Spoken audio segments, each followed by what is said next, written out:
भारत के संविधान के 75वें वर्ष की चर्चा के मौके पर मैं सबसे पहले संविधान बनाने वालों की दूरदृष्टि को सलाम करती हूँ।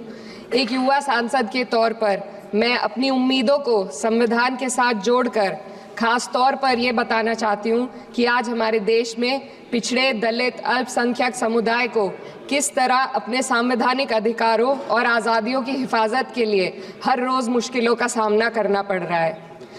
Doctor B.R. अम्बेडकर के कथन से अपनी बात रखना चाहती हूँ। उन्होंने कहा था, मुझे अपने भारतवर्ष पर फक्र है कि जिसके पास ऐसा संविधान है जो लोकतंत्र, समाजवाद और सेक्युलरिज्म को संजोता है। लेकिन आज ऐसा लगता है जैसे संविधान की किताब तो है पर इसे चलाने वालों का ईमान गुम हो गया है। आज हिंदुस्तान में हर वर्ग को किसी न किसी चुनौती का सामना करना पड़ रहा है, मगर अल्पसंख्यक खासतौर पर मुसलमानों पर जो कहर टूटा है वो किसी से छुपा नहीं है। ये लोग सिर्फ अपने मजहबी पहचान की वजह से निशाने पर हैं। संविधान का अनुच्छेद 15 कहता है कि किसी भी नागरिक के साथ धर्म, जाति या किसी और वजह से भेदभाव नहीं होना चाहिए, लेकिन हकीकत इसके उलट है। हालात इस कदर बिगड़ चुके हैं कि hate speech, mob lynching, bulldozer द्वारा घरों को गिराने की घटनाएं आम हो गई हैं, खास तौर पर उत्तर प्रदेश में, जहां ऐसा लगता है जैसे कानून के नाम पर जंगल राज चल रहा हो। संभल में जो हुआ वो सबके सामने है। पुलिस के संरक्षण में निर्दोष लोगों की हत्या की गई और सरकार ने चुप्पी साध ली। अल्पसंख्यकों पर हिंसा बढ़ती जा रही है, मगर सत्ता में बैठे लोग या तो आंखें मूंदे हुए हैं या फिर इन घटनाओं को बढ़ावा दे रहे हैं। हद तो तब हो जाती है जब न्यायपालिका की बात भी अनसुनी कर दी जाती है। सुप्रीम कोर्ट ने मॉब लिंचिंग पर 11 सूत्रीय निर्देश जारी किए थे। इसमें साफ कहा गया था कि राज्य सरकारें और पुलिस इस तरह की घटनाओं को रोकने और दोषियों पर सख्त कार्रवाई करने के लिए जिम्मेदार हैं, लेकिन आज भी इन निर्देशों पर अमल नहीं हो रहा है।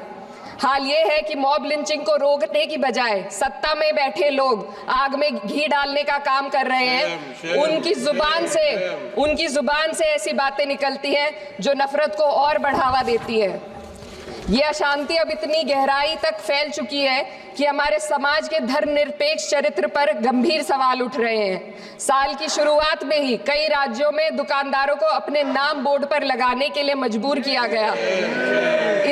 इसे सेहत और सुरक्षा के कानूनों का हिस्सा बताया गया, मगर असल मंशा कुछ और थी।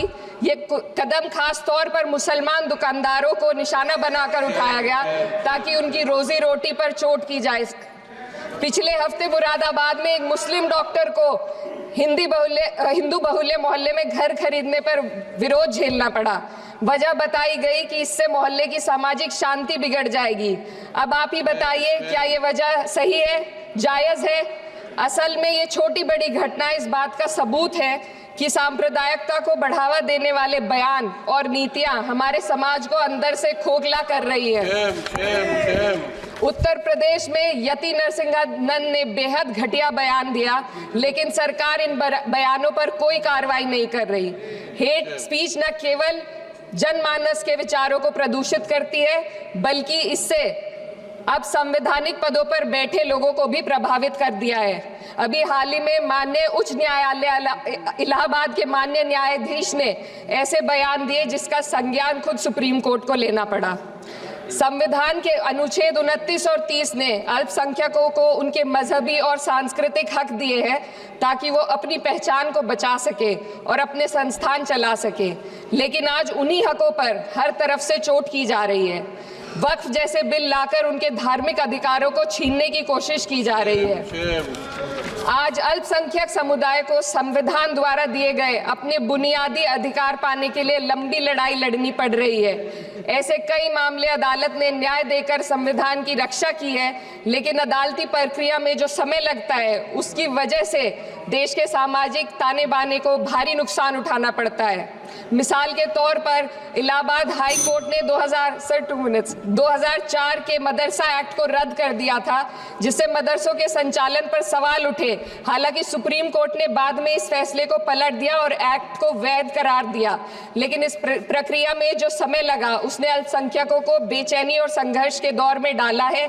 इसी कड़ी में प्लेसेस ऑफ वर्शिप एक्ट 91 भी आता है और कई अन्य अधिकार, उन्हें भी इसी तरह अदालती लड़ाइयों में उलझाया जा रहा है। ये स्थिति न केवल अल्पसंख्यकों के अधिकारों की राह में रुकावट है, बल्कि justice delayed is justice denied जैसी कहावत को सिद्ध करती है।